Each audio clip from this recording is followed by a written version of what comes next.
हनुमान जी महाराज को 3 तरह की माला समर्पित होती है। एक आंकड़े के पत्ते की, दूसरी बेलपत्र के पत्ते की, तीसरी पीपल के पत्ते की। जैसे कि 3 तरह का जल हम शिवलिंग के ऊपर समर्पित करते हैं ताकि हमारे जीवन में जो भी समस्या, जो भी दुविधा है वो उससे निपट सकें, उसी प्रकार से 3 तरह की माला हनुमान जी को चढ़ती है। ये 3 तरह की माला जब शंकर हनुमान जी महाराज को समर्पित होती है, जिस समय पर अगर व्यक्ति के जीवन में बहुत भारी रोग हो गया है, बहुत ज्यादा कष्ट हो गया है, कैंसर जैसी बीमारी भी अगर उसको घेर ली है और किडनी लीवर सब बेकार हो गया, तो निवेदन है पीपल के पत्ते की माला बनवाओ, 108 पत्ते की, और हनुमान चालीसा का हर पत्ते पर स्मरण करिए महाराज। आप हनुमान चालीसा पढ़ते जाओ, माला में गांठ लगाते जाइए, और वो माला जो व्यक्ति कैंसर से पीड़ित है हाथ का स्पर्श कराइए और शंकर को चढ़ाइए। केवल अष्टमी तिथि के दिन ये माला समर्पित होना चाहिए, शुक्ल पक्ष की अष्टमी के दिन। तो cancer, heart attack, liver, BP जैसी कितनी ही खतरनाक बीमारी आपके परिवार में किसी को हो गई हो तो उस समय आपको क्या करना है जान लीजिए। तो सबसे पहले आपको 108 पीपल के पत्ते लाने और हनुमान चालीसा का पाठ करते करते आपको उसमें गांठ लगानी है और स्मरण करना है, और उसके बाद उस बीमार व्यक्ति का उस माला से स्पर्श कराना है, और उसके बाद उस माला को जाकर हनुमान जी पर चढ़ा देना है शुक्ल पक्ष की अष्टमी के दिन। आप 2 या 3 अष्टमी को कर देखिए, अपने आप दवाई लगना प्रारंभ होगी, कैंसर जैसा रोग भी धीरे धीरे समाप्ति पर आएगा महाराज। पर करना शुक्ल पक्ष की अष्टमी को ही।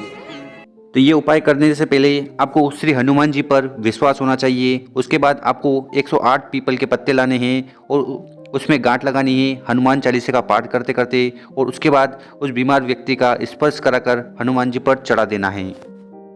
महाराज कोई बच्चा एग्जाम में बैठ रहा है, सीए की पढ़ाई कर रहा है, कोई बहुत बड़े एग्जाम में बैठा, पास हो ही नहीं रहा, बहुत हार गया, बेलपत्र की माला चढ़ाई। पर बेलपत्र की जो माला है वो केवल प्रदोष पर चढ़ती है श्री हनुमान जी महाराज। सो प्रदोष काल में 108 बेलपत्र की माला का ये उपाय करना है। आप पढ़ाई बहुत करते हैं, मेहनत करते हैं, पर आप अपने विषय में या अपने एग्जाम में कामयाब नहीं हो पा रहे हैं, तो 108 बेलपत्र की माला हनुमान जी को चढ़ाओ प्रदोष में। आप बेलपत्र की माला चढ़ाओ, 108 बेलपत्र आप श्री शिवाय नमस्तुभ्यम मंत्र का जाप कर कर गांठ लगाकर भगवान श्री हनुमान जी महाराज के सामने पहुंचकर माला को सीधी रखकर, जो व्यक्ति एग्जाम में बैठ रहा है, नौकरी के लिए, अन्य पढ़ाई के लिए, अगर कंपटीशन एग्जाम में भी बैठ रहा है, तो माला को हनुमान जी महाराज, और हनुमान जी कौन से होना चाहिए? पूर्वमुखी। तो आपके घर के आसपास जहाँ पर भी पूर्वमुखी हनुमान जी का मंदिर है वहाँ पर आपको जाना है 108 बेलपत्र की माला को लेकर, और बेलपत्र के पत्ते में गांठ लगाते समय आपको श्री शिवाय नमस्तुभ्यम का जाप करना है, और उसके बाद उस माला को आपको हनुमान जी पर चढ़ा देना है। इसके बाद आप कौन सी भी एग्जाम दो, आप उसमें फेल नहीं हो सकते। हनुमान दक्षिण मुखी नहीं चाहिए, पूर्व में जिन हनुमान जी का मुख हो वो माला ऐसी समर्पित कर कर हनुमान चालीसा का पाठ कर कर 3 बार स्मरण कर कर माला श्री हनुमान जी को पहना दीजिए। ऐसा कोई एग्जाम नहीं जिसमें से आप निकल ना पाए महाराज, पर करना आपको पड़ेगा। प्रदोष का दिन होना चाहिए, प्रदोष के दिन। तो प्रदोष काल में 108 बेलपत्र की माला आपको हनुमान जी को चढ़ानी है, और उसके बाद 3 बार हनुमान जी को स्मरण करना है, और आपको उनसे प्रार्थना करना है, और फिर आपको घर आ जाना है। तीसरी है आंकड़े की माला महाराज। आंकड़े के पत्ते की जो माला होती है, ये माला कार्य की सिद्धि के लिए होती है। इसमें एक एक आंकड़े के पत्ते पर सीताराम लिखा जाता है, मात्र एक पत्ता ऐसा होता है जिस पत्ते पर सीताराम नहीं लिखा जाता।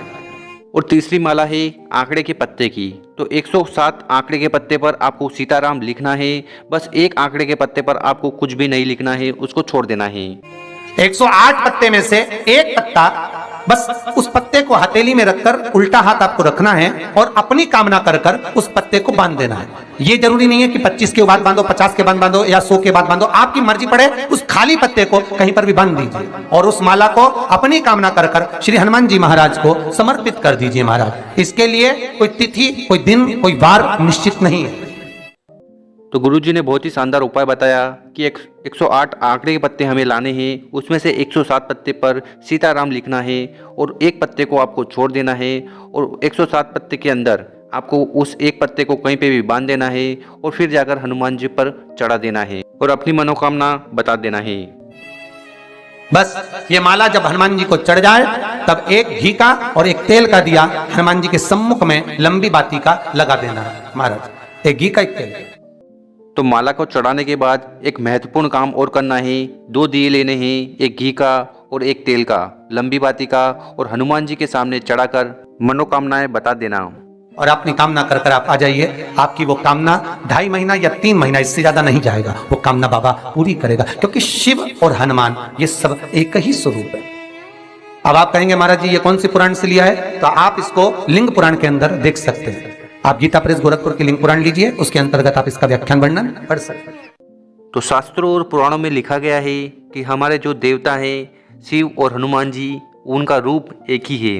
तो इस वीडियो में जो आपको 108 पत्ते का उपाय बताया है वो बहुत ही कारगर है, उसको करिएगा। एक एक क्रम हमारे शास्त्रों का हम उसको बस ज्ञात करें, हम इधर उधर डोले नहीं। हमारी पुराणों में इतने लेख लिखे गए हैं, उसको ही अगर हमने निकाल लिया तो हम जीवन में सुख पा सकते हैं।